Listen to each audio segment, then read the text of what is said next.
Hello बच्चों, आप सबका स्वागत है न्यू एरा के इस चैनल में जहां पे एनटीएससी और बोर्ड्स की प्रिपरेशन कराई जाती है। मेरा नाम है अंकेश और मैं आप सबको फिजिक्स पढ़ाता हूं। तो अभी हम पढ़ रहे थे चैप्टर इलेक्ट्रिसिटी, जिसमें अब हम अगला टॉपिक देखने वाले हैं। कौन सा? EMF and terminal potential difference. ये electromotive force and terminal potential difference.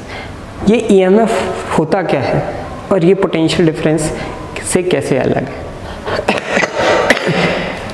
चलिए देखते हैं, इसकी बात करते हैं। सबसे पहले हम बनाते हैं एक सर्किट। देखिए, सबसे पहले हम बनाते हैं एक सर्किट। तो आइए देखते हैं। हाँ, हमने एक सर्किट बनाई, तो उसमें हमने रेजिस्टेंस लगा दिए और उस पे हमने एक सोर्स लगा दिया, बैटरी या सेल, जैसे ड्यूरा सेल या बहुत तरह के सेल्स होते हैं ना। अब हम क्या मानते हैं, हम अभी तक ये हो गया सेल। अब देखो क्या होता है, जब वो सेल किसी भी सोर्स को एनर्जी नहीं दे रहा हो, सिर्फ सेल की बात करें, जैसे ये सेल है, ये किसी भी सोर्स को एनर्जी नहीं दे रहा हो, तब जो उसके अलोंग पोटेंशियल डिफरेंस होता है उसको हम बोलते हैं ईएमएफ। जब किसी भी potential difference between the two terminals of the cell when no current flow through the cell, cell से जब कोई भी करंट लिया नहीं जा रहा है, मतलब सर्किट जब ब्रेक है और उससे कोई भी करंट फ्लो नहीं कर रहा है, तो उस कंडीशन में जो उसका पोटेंशियल डिफरेंस होगा वो ईएमएफ होगा। क्वाइट कंफ्यूज ना? अब क्या है, दूसरा क्या है पोटेंशियल डिफरेंस, जब करंट फ्लो करेगा तो उस कंडीशन में जो उसके अलोंग पोटेंशियल डिफरेंस आएगा उसको हम क्या बोलते हैं? Terminal potential difference. उसको क्या बोलते हैं? Terminal potential difference. अब देखो, इसको बहुत अच्छे से समझते हैं। क्या होता है, सेल बहुत तरह के केमिकल्स और आयन से मिलके बना होता है। तो जब आप सेल को कनेक्ट करते हो तो उसमें भी खुद में भी बहुत सारे आयन्स होते हैं जो एक से दूसरी तरफ मूव करते हैं। तो जब वहाँ पे भी थोड़ा कोलिजन होते होंगे, उसके कारण वहाँ पे भी कुछ एनर्जी हमारी लॉस होती है, और वो एनर्जी हमको ये बाहर वाले रेजिस्टेंस के लिए नहीं मिल पाती। तो वो लॉस इन एनर्जी के कारण जो एक्चुअल पोटेंशियल डिफरेंस होता है वो कम हो जाता है ईएमएफ से। तो समझ में आया? ईएमएफ वो होता है जब सेल के अलोंग आप क्या कोई भी करंट नहीं ले रहे हो, और पोटेंशियल डिफरेंस कब होता है? जब वो आप सेल के अलोंग पोटेंशियल डिफरेंस ले रहे हो, मतलब सेल के अलोंग करंट फ्लो हो रहा है। तो जो आपका ईएमएफ है वो हमेशा क्या है? ज़्यादा है आपके किससे? आपके पोटेंशियल डिफरेंस से। क्यों? क्योंकि उस कंडीशन में जब करंट फ्लो नहीं करेगा तो अंदर कोई भी आयन का एक्सचेंज नहीं होगा और वहाँ पे कोई भी लॉस नहीं होगा। तो अब आयन्स में भी थोड़ा सा जो लॉस हो रहा है, तो वो किस पे बोल सकते हैं कि वो बैटरी में खुद का रेजिस्टेंस है, जिसको हम स्मॉल आर से रिप्रेजेंट करते हैं, और इसको क्या कहते हैं? कैपिटल आर से रिप्रेजेंट करते हैं। अब मान लो सर्किट है, सर्किट में आप अगर इस सर्किट की बात करें तो यहाँ पे हमने क्या देखा बच्चों? यहाँ पे हमने देखा कि हमारे पास एक सर्किट है जिस पे क्या है? एक एक्सटर्नल रेजिस्टेंस है और एक खुद के internal resistance of a cell होता है, जिसको हमको ओवरकम करना पड़ता है। तो ये कैपिटल आर है और ये क्या है? स्मॉल आर है। अब देखो, और इसमें करंट क्या है? आई जा रहा। तो अगर हम बात करें ईएमएफ की, तो ईएमएफ जो टोटल होगा वो इसके अलोंग जो ड्रॉप हो रहा है प्लस इसके अलोंग जो ड्रॉप हो रहा है, ठीक है? इसके अलोंग जो ड्रॉप हो रहा है प्लस इसके अलोंग ड्रॉप हो रहा है। तो ईएमएफ की बराबर क्या होगा? टोटल इक्विवेलेंट रेजिस्टेंस निकाल लो और करंट की वैल्यू, मान लो करंट की वैल्यू आई है और इक्विवेलेंट रेजिस्टेंस क्या होगा? Capital R plus small R. Capital R plus small R. Capital R plus small R देखोगे तो यहाँ पे E is equals to I capital R plus I small R. अब यहाँ पे अगर देखोगे तो इसके अलॉन्ग जो होगा ये तो हमें इससे कोई मतलब नहीं है, ये हमें तो कोई हेल्प नहीं कर रहा है, ये बैटरी खुद खा रही है, तो उससे तो हमें कोई आउटपुट नहीं मिल रहा है। हमको किसकी बात करनी, इस पोटेंशियल डिफरेंस की बात करनी। तो ये पोटेंशियल डिफरेंस किसके बराबर होगा, I इंटू आर, और इसी को हम क्या बोले कि सर्किट का पोटेंशियल डिफरेंस क्या है, V है। तो हम इसको रिप्रेजेंट करते हैं V से, तो E की वैल्यू हमारे पास I V plus small I R. ये स्मॉल रेजिस्टेंस है, इसको हम क्या बोलते हैं, इंटरनल रेजिस्टेंस ऑफ बैटरी और सेल। ये क्या है, इंटरनल रेजिस्टेंस ऑफ बैटरी और सेल। तो हमें ये समझ में आया कि EMF is equal to V plus I R. मतलब क्या बोल सकते हो कि EMF minus loss in internal resistance is potential difference. EMF minus loss in potential difference, sorry loss in cell is equal to potential difference. तो समझ में आया EMF हमेशा क्यों ज़्यादा होता है टर्मिनल पोटेंशियल से, क्योंकि small amount of energy cell को भी ज़रूरत होती है खुद के रेजिस्टेंस को ओवरकम करने की, और उस रेजिस्टेंस को हमने क्या बोला था, internal resistance of the battery. ये बहुत सारे आपके वो हैं जो डिफरेंसेस हैं। EMF is the maximum potential difference between, जब करंट फ्लो नहीं कर रहा होता तो वहाँ पे क्या मिलता है, मैक्सिमम पोटेंशियल डिफरेंस। अब करंट फ्लो नहीं करेगा उस कंडीशन में E तो हमारा वही बना रहेगा, क्योंकि ना वो R पे लॉस होगा स्मॉल r पे, ना कैपिटल R पे लॉस होगा। तो जब हम कोई भी करंट फ्लो नहीं करवाते तो हमको जो वैल्यू मिलती है पोटेंशियल डिफरेंस की वो E है। उसको हम जनरली ऐसे मेज़र नहीं करते हैं, उसको मेज़र करने के लिए बहुत सारे मेथड होते हैं, जैसे पोटेंशियोमीटर ब्रिज जो हम 12th क्लास पे देखते हैं, अभी हमको देखने की ज़रूरत नहीं। ठीक है, तो EMF जब मिलता है जब करंट फ्लो नहीं होता है, और पोटेंशियल डिफरेंस तब मिलता है जब सर्किट से करंट फ्लो होता है। अब देखो, it is independent of the resistance of the circuit. ये जो EMF है रेजिस्टेंस पे डिपेंड नहीं करता। क्यों? क्योंकि ओवरऑल वैल्यू तो फिक्स है, I इंटू स्मॉल r, उसको वो रेजिस्टेंस पे डिपेंड नहीं करती। पर अगर रेजिस्टेंस की वैल्यू बढ़ जाएगी या घट जाएगी तो उसके हिसाब से कंजप्शन इस पे ज़्यादा हो गया है या इस पे कम हो जाएगा, इस पे ये डिपेंड करेगा, पर ये डिपेंड करेगा रेजिस्टेंस पे। ठीक है ना। The term EFE is use only for the source of EMF। जब क्या होगा, सिर्फ सोर्स की बात करें, सिर्फ सेल की बात करें, तभी आप EMF को यूज़ कर सकते हो। एक सर्किट के लिए आप हमेशा किसकी बात करोगे, पोटेंशियल डिफरेंस की ही बात करोगे। ठीक है ना, ये समझ में आया। It is greater than the potential difference between the 2 points in the circuit. हमेशा जो EMF है पोटेंशियल डिफरेंस से ज़्यादा होता है इन कंडीशन जब बैटरी क्या हो रही हो, डिस्चार्ज हो रही हो। कब हो रहा है, जब बैटरी डिस्चार्ज हो रही हो, बैटरी किसी भी चीज़ को अपनी एनर्जी दे रही हो। समझ में आया क्या? चलो आगे देखते हैं। ये इसको हम यहीं पे छोड़ते हैं। होप्स तो आपको बहुत अच्छे से समझ में आया होगा। हमेशा याद रखना, बेसिक्स बहुत ज़्यादा इंपॉर्टेंट होते हैं बच्चों, बाकी चीज़ें तो हम कभी भी रिगेन कर सकते हैं। ठीक है, अब देखते हैं इंटरनल रेजिस्टेंस। इंटरनल रेजिस्टेंस मैंने बताया था, किसी सेल या बैटरी में एक रेजिस्टेंस होता है खुद का जिसको ओवरकम करना पड़ता है, उसी को हमने क्या बोला था, इंटरनल रेजिस्टेंस। तो समझ में आया, सेल और बैटरी का रेजिस्टेंस जो होता है उसी को हम क्या बोलते हैं, इंटरनल रेजिस्टेंस। तो समझ में आया। अभी इतना ही जाने, फिर आगे आपको और पढ़ाया जाएगा क्लास 12th में।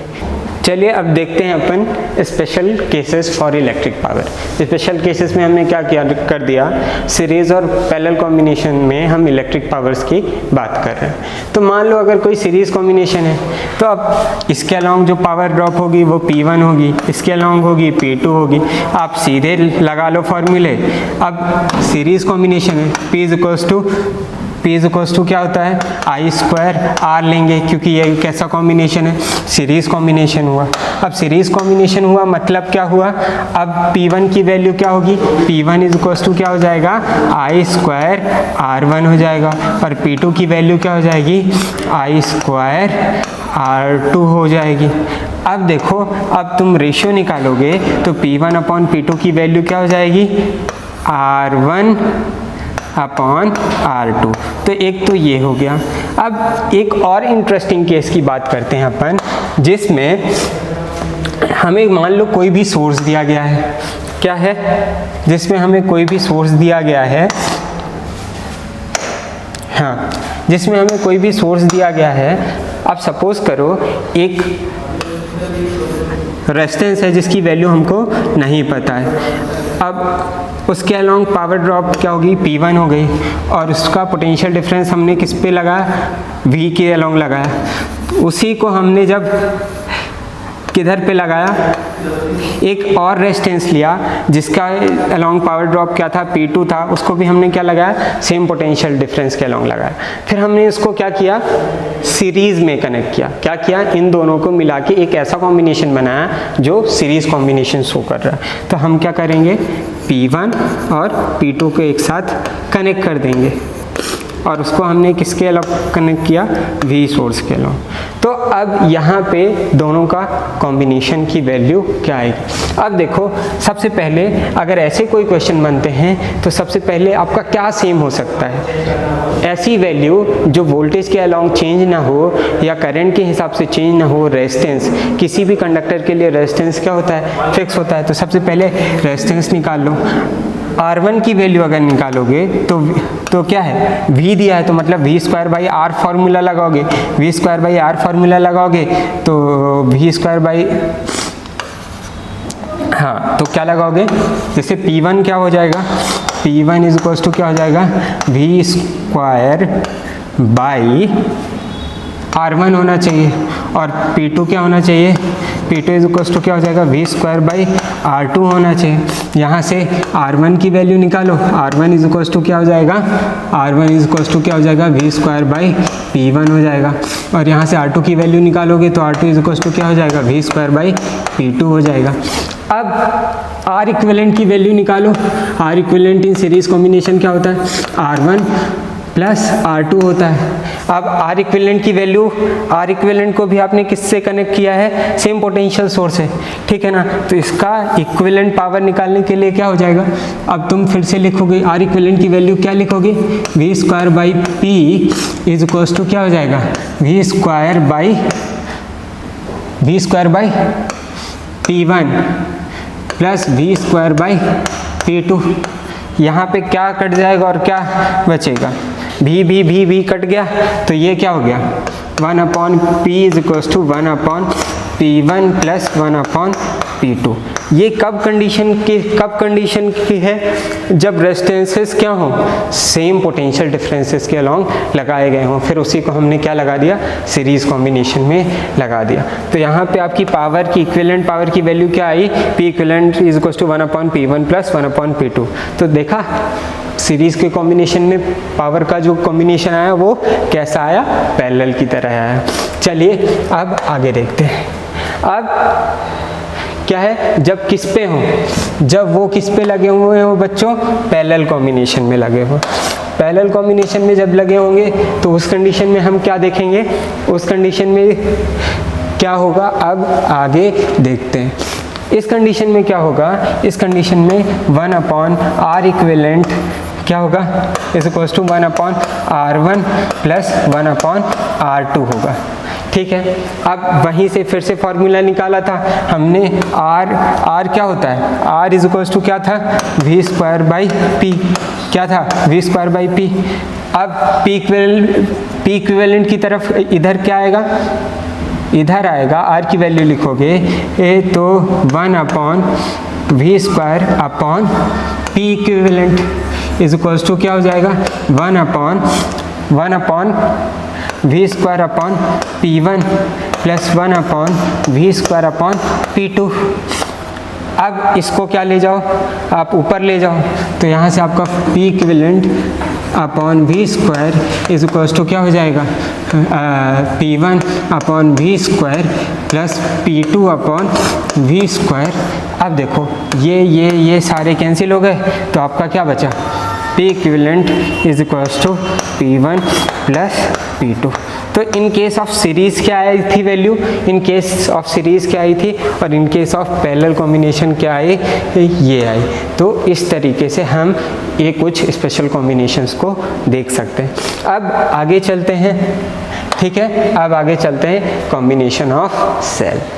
अभी सेल पढ़ा ना हमने, सेल पे क्या देखा कि सेल का खुद का भी एक इंटरनल रेजिस्टेंस होता है बच्चों, क्या होता है, इंटरनल रेजिस्टेंस होता है। अब बात करते हैं आगे। मान लो कॉम्बिनेशन ऑफ सेल, मैंने क्या किया, बहुत सारे सेल्स को एक साथ कनेक्ट कर दिया, ठीक है, मैंने n सेल्स को एक साथ कनेक्ट कर दिया, बहुत सारे सेल्स को, और उसको एक रेजिस्टेंस से लगा दिया। अब सबका EMF क्या है, E है, क्या है, E है, और इंटरनल रेजिस्टेंस क्या है, R है। ऐसे हमने कितने लगाए, n सेल्स लगाए। तो इस कंडीशन में इसको कैसे सॉल्व करोगे, अब सारे सीरीज में हैं तो सारे के करंट एक ही डायरेक्शन में है, इसका भी करंट इधर है, इसका भी करंट इधर है, इसका भी करंट है, तो सारे करंट क्या हो जाएंगे, ऐड हो जाएंगे, मतलब सारे के इफेक्ट क्या हो रहे हैं, ऐड हो रहे हैं। तो सीरीज कॉम्बिनेशन में आप E1 plus E2 plus E3 करोगे तो जो ओवरऑल पोटेंशियल डिफरेंस मिलेगा आपको वो कितना मिलेगा, देखो वो कितना मिलेगा, n टाइम्स ऑफ E, ठीक है ना। E डैश किसके बराबर आएगा, n टाइम्स ऑफ E के बराबर है। R इक्विवेलेंट कितना आएगा, ये कैपिटल R है। अब R इक्विवेलेंट की जगह क्या आएगा, देखो एक तो कैपिटल R रहेगा, और एक इन सब के कारण जो ये सीरीज कॉम्बिनेशन में है इसके साथ भी क्या है, सीरीज कॉम्बिनेशन में प्लस n स्मॉल r हो जाएगा।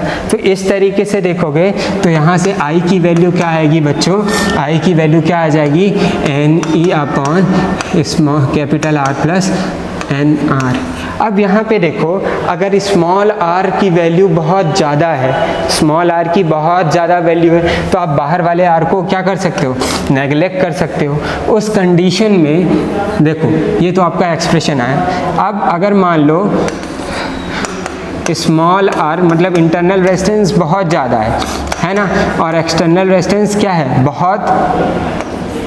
बहुत कम है, उस कंडीशन में अगर आप एक्सटर्नल कंडीशन को ये ज़ीरो कर दोगे तो आपको I मिलेगा, क्या होगा, NE अपॉन क्या बनी मिलेगा, NR, और ये यहाँ से कैंसिल क्या होगा, यहाँ से कैंसिल क्या होगा, NN कैंसिल हो जाएगा, I मिलेगा आपको E अपॉन स्मॉल r।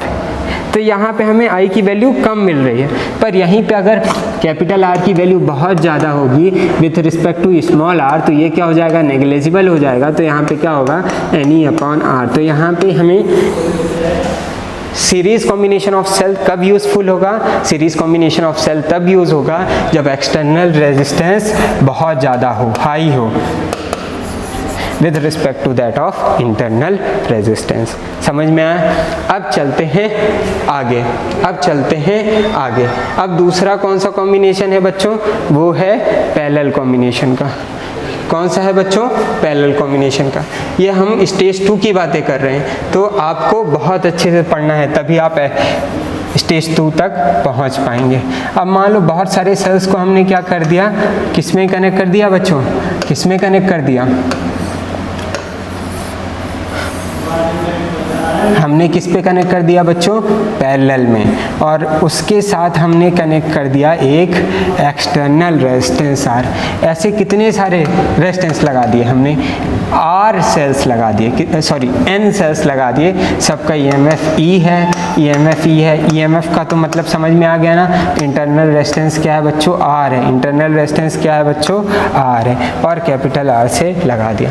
तो इस कंडीशन में देखोगे पैरेलल में क्या होता है, हर टर्मिनल में पोटेंशियल डिफरेंस क्या होता है, हर टर्मिनल में पोटेंशियल डिफरेंस सेम होगा। मतलब अगर इधर का E है, इधर का E है, इधर का E है, तो हर जगह का E होगा। तो यहाँ पे देखोगे E आएगा, नेट EMF आपका क्या आएगा, E आएगा, E डैश क्या आएगा, E के बराबर आएगा। R इक्विवेलेंट क्या आएगा, ये सीरीज कॉम्बिनेशन नहीं है, ये पैरेलल कॉम्बिनेशन है। तो अगर पैरेलल कॉम्बिनेशन है तो क्या होगा, देखो आउटर, और ये इसके साथ, ये तो खुद में पैरेलल है पर ये इसके साथ क्या है, ये इसके साथ सीरीज कॉम्बिनेशन में है। तो पर फिर ये क्या हो जाएगा, ये जितने r 1/r जोड़ो, कितने टाइम जोड़ना, n टाइम, तो ये क्या हो जाएगा, n/r हो जाएगा। और इसको रेसिप्रोकल करोगे तो इक्विवेलेंट की वैल्यू जो आएगी स्मॉल r/n आएगी। तो स्मॉल r/n करोगे तो ये क्या आ जाएगा, इक्विवेलेंट रेजिस्टेंस आ जाएगा। तो अब करंट के लिए आपको क्या करना पड़ेगा, यहाँ पे E/R स्मॉल r/n। अब यहाँ पे देखो हमें करंट की वैल्यू कब ज़्यादा मिलेगी, जब एक्सटर्नल जो ये है ये वैल्यू बहुत कम हो, एक्सटर्नल रेजिस्टेंस की वैल्यू क्या हो, बहुत कम हो। मतलब ये अगर बहुत ज़ीरो होगा, नेग्लिजिबल, तब हमें क्या यूज़ करना चाहिए, तब यूज़ करना चाहिए पैरेलल कॉम्बिनेशन। ये थोड़ी हाई लेवल की चीज़ें हैं, आप बहुत ध्यान से देखोगे तो आपको समझ में आएंगे। समझ में आया? चलिए इस लेक्चर को यहीं स्टॉप करते हैं। अगर आपको मेरा काम पसंद आए तो वीडियो को लाइक करें, चैनल को सब्सक्राइब करें। Thank you.